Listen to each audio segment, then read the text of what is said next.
सध्याच्या स्टेटसा प्रमाण भारताचे विमानतळ 7व्या क्रमांकार आसा। 2025 मेरेन US आणि चीना उपरांत भारतीय विमानतळ 3ऱ्या स्थानार येतलो।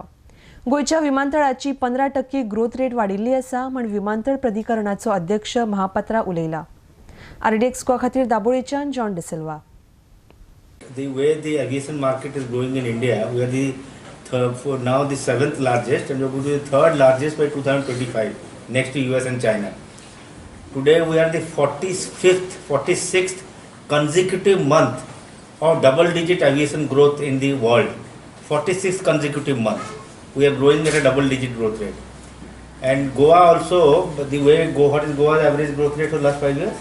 It's around 15%. 15%.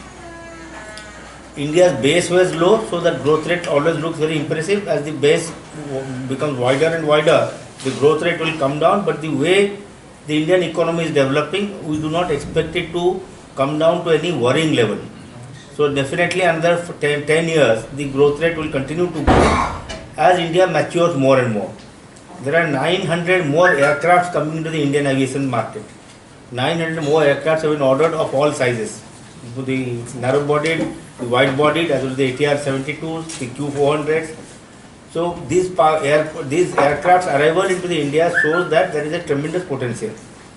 And Goa had one airport only. The way the growth rates we have seen, we feel both the airports can coexist and grow continuously. There should not be any problem. There are always, when a new airport comes, there is always certain takeoff issues, but those issues are gradually taken care of, and as it happens in every new airport anywhere. So I strongly feel that both airports will continue to grow and continue to serve the people of the state as well as to serve the people of India.